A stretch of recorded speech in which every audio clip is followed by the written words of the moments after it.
నమస్తే, welcome to 99 TV cinema. నేను సంజన. తెలుగు సినీ ప్రపంచంలో తరతరాలుగా కొనసాగుతున్న కుటుంబాలలో ఘట్టమనేని కుటుంబం ఒక ప్రత్యేక స్థానాన్ని సంపాదించింది.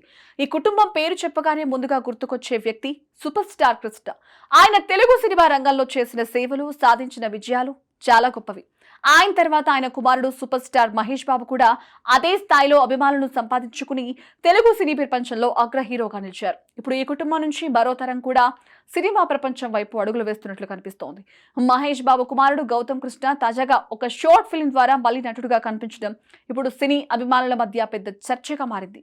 గౌతమ్ గురించి తెలుగు ప్రేక్షకులకు కొత్తగా పరిచయం అవసరం లేదు. చిన్నప్పుడే అతను సినిమాలో కనిపించాడు. 2014లో విడుదలైన నేనొక్కడినే సినిమాలో చిన్న మహేష్ బాబు పాత్రను గౌతమ్ పోషించారు. ఆ సినిమాలో మహేష్ బాబు బాల్యాన్ని చూపించే కొన్ని ముఖ్యమైన సన్నివేశాలలో గౌతమ్ కనిపించాడు. ఆ సమయంలో అతని నటన చూసిన ప్రేక్షకులు చాలా ఆశ్చర్యపోయారు.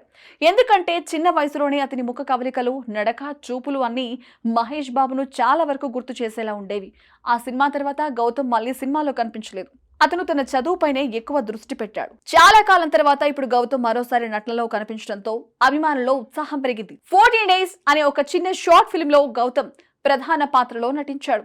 ఈ షార్ట్ ఫిల్మ్ ఇప్పుడు సోషల్ మీడియాలో విపరీతంగా వైరల్ అవుతోంది. దాని నిడివి కేవలం 3 నిమిషాల 20 సెకండ్లు మాత్రమే. అయినప్పటికీ ప్రేక్షకులను ఆకట్టుకునే విధంగా తెరకెక్కించబడింది. చిన్న నిడివి ఉన్నప్పటికీ కథలో ఉన్న ఉత్కంఠ, భావోద్వేగం ప్రేక్షకులను బాగా ఆకర్షిస్తున్నాయి. షార్ట్ ఫిల్మ్ కు గౌతమ్ స్నేహితుడు అలెక్స్ లక్ష్మి దర్శకత్వం వహించాడు. అయితే యువత కలిసి చేసిన ఈ ఒక చిన్న ప్రయత్నం అయినప్పటికీ దాని ప్రదర్శనని చాలా ప్రొఫెషనల్ గా ఉందని చాలా మంది అంటున్నారు. ముఖ్యంగా గౌతమ్ నటన గురించి సోషల్ మీడియాలో పెద్ద చర్చ జరుగుతోంది.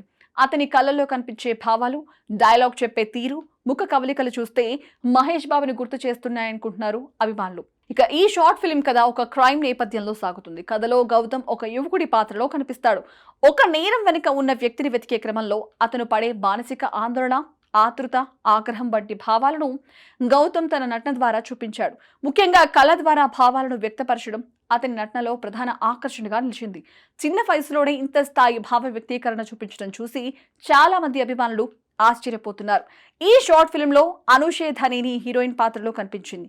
కథలో ఆమె పాత్ర కూడా చాలా కీలకంగా ఉంటుంది. తన ప్రేమికుడు కిడ్నాప్ అయిన తర్వాత అతని వెతుక్కోవడానికి హీరో చేసే ప్రయత్నాలు కథలో ప్రధాన భాగంగా ఉంటాయి. ఈ అన్వేషణలో ఎదురయ్యే సంఘటనలు, భావోద్వేగాలు కథను ఆసక్తికరంగా మార్చాయి.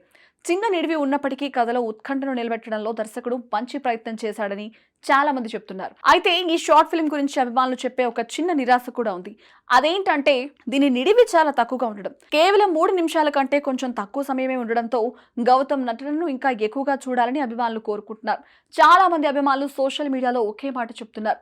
గౌతమ్ ని పూర్తి స్థాయి సినిమాలో చూడాలని ఎదురు చూస్తున్నామని అంటున్నారు. ఇదిలా ఉండగా గౌతమ్ ప్రస్తుతం విదేశాల్లో చదువుకుంటున్నట్లు సమాచారం. అతను న్యూయార్క్ యూనివర్సిటీలో యాక్టింగ్ కు సంబంధించిన కోర్స్ చేస్తున్నాడనే వార్తలు కూడా వినిపిస్తున్నాయి. అంటే భవిష్యత్తులో నటుడిగా కెరీర్ ప్రారంభించడానికి గౌతమ్ ముందుగానే సిద్ధమవుతున్నాడని చెప్పొచ్చు. ప్రపంచ స్థాయి విద్యా సంస్థలో నటనను నేర్చుకోవడం వల్ల అతని నటనకు మరింత మెరుగైన శిక్షణ లభించే అవకాశం ఉంది. ఇక మహేష్ బాబు విషయానికి వస్తే ప్రస్తుతం ఆయన కూడా ఒక భారీ సినిమాతో బిజీగా ఉన్నారు. ప్రముఖ దర్శకుడు ఎస్ఎస్ రాజమౌళి దర్శకత్వంలో ఒక భారీ ప్రాజెక్ట్ తెరకెక్కుతోంది. ఈ సినిమా గురించి అధికారిక వివరాలు చాలా పరిమితంగా బయటకు వచ్చినప్పటికీ అభిమానుల్లో అంచనాలు మాత్రం ఆకాశాన్ని తాకుతున్నాయి. మహేష్ బాబు అలాగే రాజమౌళి కలయికలో సినిమా రావడం ఇదే మొదటిసారి. అందుకే ఈ ప్రాజెక్ట్ పై దేశవ్యాప్తంగా ఆసక్తి నెలకొంది. ఈ సినిమా షూటింగ్ ఇప్పటికే పలు దేశాల్లో జరిగింది. ఇటీవల జార్జియా దేశం ఒక స్కెడ్యూల్ పూర్తయింది. తర్వాత చిత్ర బృందం హైదరాబాద్ కు తిరిగి వచ్చింది. ఇక్కడ భారీ సెట్లు నిర్మించి తదుపరి షూటింగ్ జరపాలని ప్రణాళికలు రూపొందించారు. ఇక ఈ సినిమా వచ్చే ఏడాది విడుదలయ్యే అవకాశం కనిపిస్తోంది. ఘట్టమనేని కుటుంబం గురించి మాట్లాడితే తెలుగు సినిమా చరిత్రలో ఇది ఒక ప్రత్యేక అధ్యాయం లాంటిది. సూపర్ స్టార్ కృష్ణ ఎన్నో కొత్త ప్రయోగాలు చేసి తెలుగు సినిమాను కొత్త దిశలో తీసుకెళ్లారు. ఆయన తర్వాత మహేష్ బాబు కూడా తనదైన శైలిలో ప్రేక్షకులను అలరిస్తూ వస్తున్నారు. ఇప్పుడు అదే కుటుంబం నుంచి గౌతమ్ కూడా నటన వైపు అడుగులు వేస్తూ ఉండడం అభిమానులకు ఆనందాన్నిస్తోంది. మొత్తంగా చూస్తే 14 డేస్ అనే చిన్న షార్ట్ ఫిల్మ్ గౌతమ్ నటనకు ఒక చిన్న పరిచయం మాత్రమే. కానీ ఈ చిన్న ప్రయత్నం ద్వారా అతను మంచి నటుడుగా ఎదగగల సామర్థ్యం ఉందని చాలా మంది భావిస్తున్నారు. భవిష్యత్తులో గౌతమ్ పూర్తి స్థాయి సినిమాతో టాలీవుడ్ లోకి అడుగు పెడితే ఘట్టమనేని అభిమానులకు అది ఒక పెద్ద పండుగలా మారే అవకాశం ఉంది. ప్రస్తుతం ఈ షార్ట్ ఫిల్మ్ సోషల్ మీడియాలో వైరల్ అవుతూ ఉండడం చూస్తే గౌతమ్ పై ఉన్న ఆసక్తి ఇంకా ఎక్కువగా ఉందని అర్థమవుతోంది.